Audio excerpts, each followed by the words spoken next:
Et c'est ce qui se passe actuellement au Brésil. Pour la première fois, vous entendez les peuples premiers, les peuples autochtones. Nous n'avons pas de peuple premier à ce sens. Mais nous avons tout de même des urgences aussi.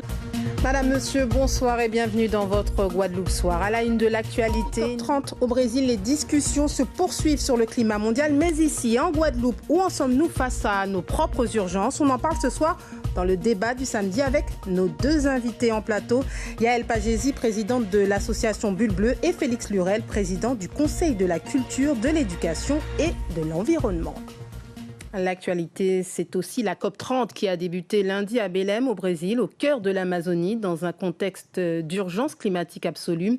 En marge, le sommet des peuples s'est ouvert. 5000 personnes venues du monde entier et 200 bateaux ont participé au lancement. Figures emblématiques comme le cacique Raoni portent un message clair: défendre les peuples autochtones et alerter sur la déforestation et le réchauffement climatique. Les explications de Bruno Satt. Une traversée symbolique de la rivière Guama à Belém pour rejoindre la flotte du sommet des peuples.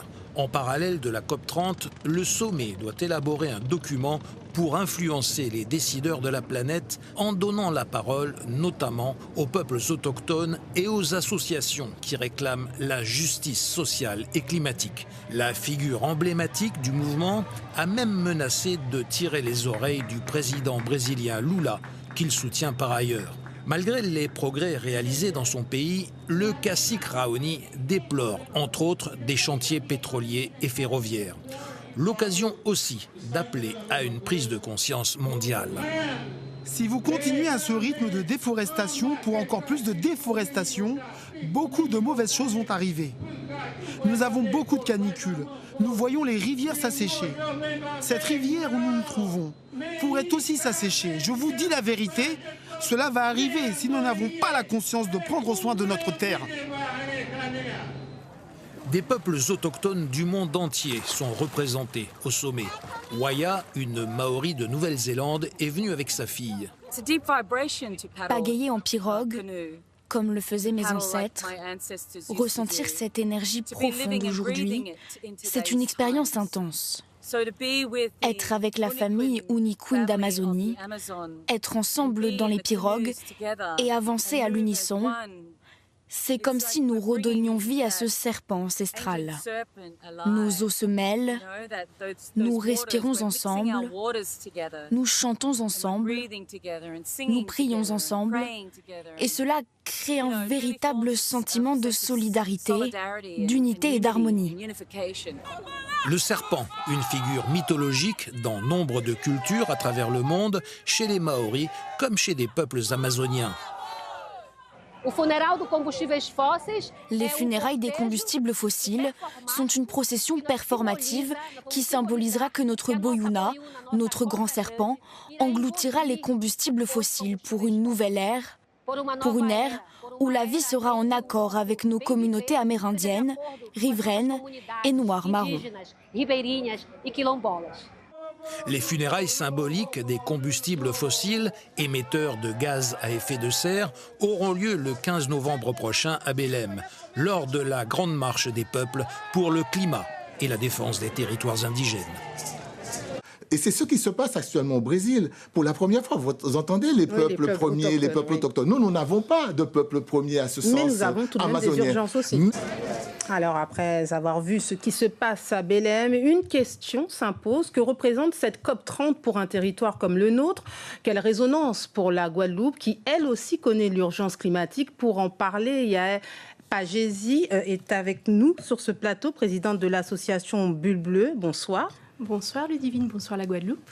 Face à vous, Félix Lurel, président du Conseil de la culture, de l'éducation et de l'environnement. Bonsoir, bienvenue à vous dans le débat du samedi. Alors la COP30 s'est ouverte cette semaine à Belém, on vient de le voir.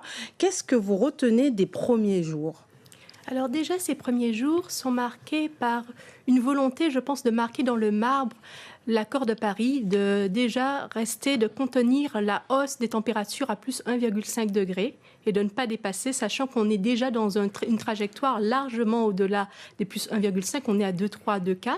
Il y a quand même, on est aux portes de l'Amazonie, donc à Belém, dans l'état du Pará, donc c'est l'occasion de défendre les forêts, parce que la forêt amazonienne, on sait très bien que la forêt amazonienne, ils ont créé justement un TFFF, c'est le Tropical Forest Fund Forever, donc un fonds pour les forêts, la préservation des forêts.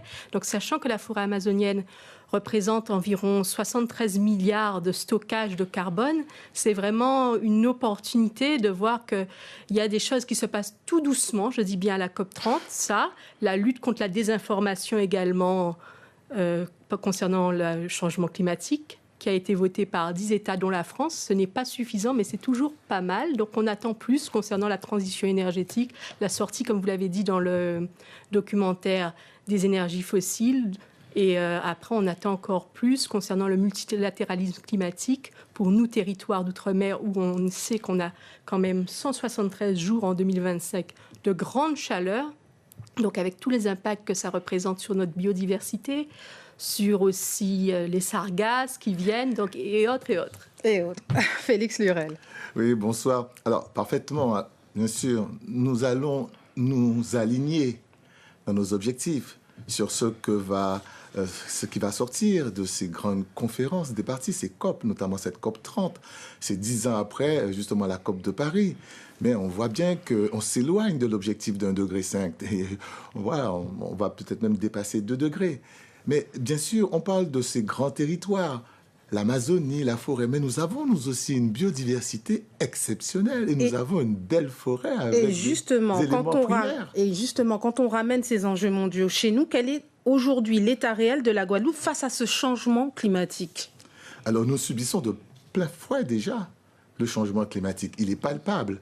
Nous avons donc, on a évoqué les sargasses. C'est justement un résultat, c'est lié à l'augmentation de la température de l'eau. Nous avons des échouements et heureusement, et vous voyez, ce petit territoire insulaire de la Guadeloupe a pu faire inscrire à Abu Dhabi dernièrement, justement, faire reconnaître cet intérêt international, en tout cas l'importance internationale, les impacts économiques, sociaux, sanitaires des sargasses. Donc nous pouvons apporter notre contribution également. Il n'y a pas de petit territoire, chacun justement peut jouer et nous avons des éléments justement à faire entendre. Et puis on a des difficultés en Guadeloupe pour se nourrir, on est dépendant de l'extérieur, on voit les changements justement de climat. On a vu dans la Caraïbe, avec la Jamaïque, on a simplement échappé belle, quoi, de quelques peut-être kilomètres, mais c'était à côté de nous.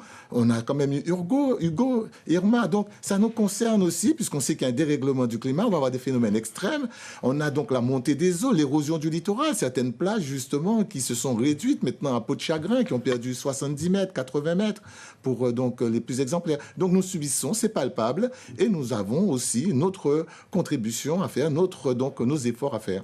Nous subissons, mais en fait, finalement, est-ce qu'on ne doit pas voir cela comme une opportunité de changement, de faire un basculement de conscience, puisque finalement, sargasses, si on prend l'exemple des sargasses, ça nous pose la question d'une crise, comme l'a dit M. Lurel, sanitaire, écologique, sociale, économique. Donc c'est finalement repenser le système de façon différente. Et on part de COP. C'est la COP, c'est vrai que ce sont les États qui se réunissent, mais ça doit être surtout la COP des peuples. Repenser le système, mais pour parler des sargasses, on a l'impression à chaque fois que ça revient, mais qu'on n'a pas forcément toujours les solutions. On en est souvent encore à se demander comment les ramasser, comment les transformer. Est-ce que là aussi, on prend réellement l'ampleur de ce changement climatique? Alors justement, nous sommes, on va dire, bien exposés. Et nous avons donc justement à trouver des solutions. Ce caractère de sentinelle, voilà, que nous avons en tant que petit système, petit territoire insulaire éloigné de tout, nous oblige à trouver des solutions. Et en cela, effectivement, nous pouvons changer le système et proposer, être un modèle. Alors, comment mobiliser la société guadeloupéenne, associations, écoles, artistes, entreprises? Comment mobiliser la société? Donc finalement, comme l'a dit M. Lurel, nous avons des solutions aujourd'hui. Elles peuvent paraître petites. Il faut savoir que le problème des sargasses, c'est l'investissement en termes économiques. Clairement, si les industriels n'investissent pas, forcément, c'est parce qu'il faut pouvoir prévoir les échouements de sargasses. Est-ce qu'on peut prévoir à tel jour, un mois à l'avance, comme un business plan quand vont échouer les sargasses. C'est difficile. Mais il y a des solutions. La société civile s'organise. Si on prend un exemple, 100% Zeb a fait de la peinture à base de sargasses pour dessiner. Il y a des recherches avec l'Université des Antilles. Il y a d'autres... il y avait Sargassum, si je ne me trompe pas. Il y avait beaucoup de recherches, des briques à base de sargasses, des répulsifs pour les moustiques à base de sargasses. Il y a plein de choses en cours.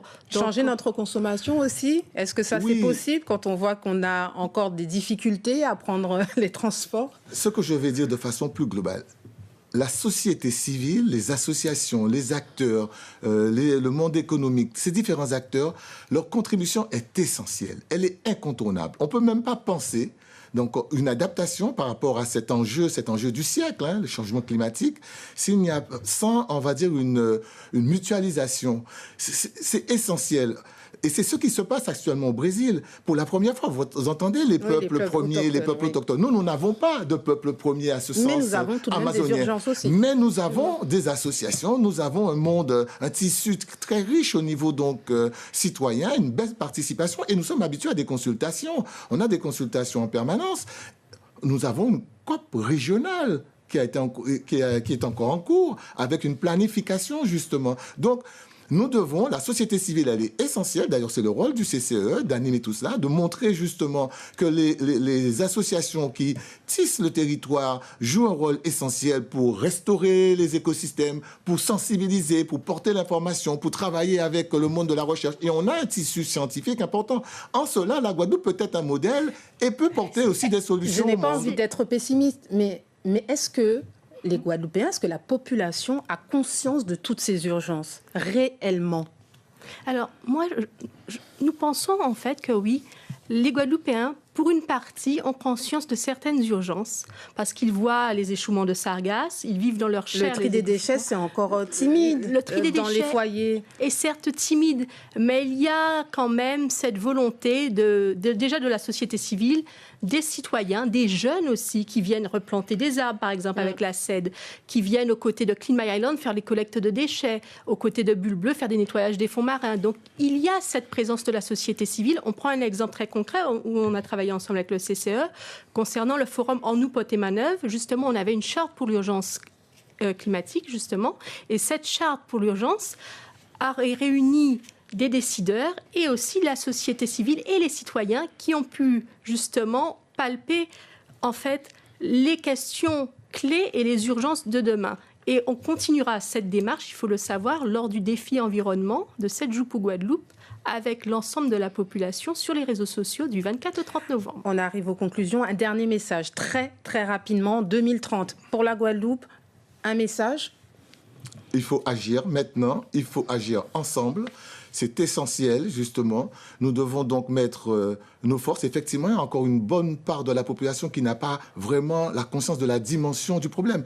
Le problème, il est irréversible. Il y a des basculements, justement, de grands cycles climatiques qui sont justement là, qui alertent. Les scientifiques sortent des publications, etc., sur ce sujet.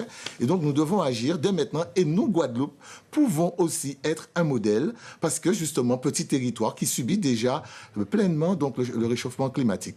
En effet, on parle des points de bascule climatique, donc on doit avoir ce basculement de conscience, faire chacun à notre échelle notre part, ne pas attendre, comme on dit, des Nord, de l'Occident, que tout se fasse et que tout vienne d'en haut. Des fois, c'est la voix du peuple, la voix de la société civile qui doit aussi s'activer, prendre pleinement sa part, faire sa petite part du colibri pour que finalement notre territoire rayonne. On nous porte manœuvre, quoi. Ensemble, nous plus fort, pas ça nous qu'a dit. Voilà, c'est le mot de la fin. Yael Pagési, Félix Lurel, merci beaucoup d'être venu dans ce débat du samedi. Et puis merci aussi à Télé Guadeloupe de porter justement ce message et de nous permettre de sensibiliser sur cette COP. Merci beaucoup. Merci à vous. Et c'est la fin de cette édition. Merci beaucoup de nous avoir suivis. L'information revient en radio demain, 6h. Peggy Robert, quant à moi, j'aurai le plaisir de vous retrouver dès 19h. Je vous souhaite une très belle soirée sur Guadeloupe la Première et à demain.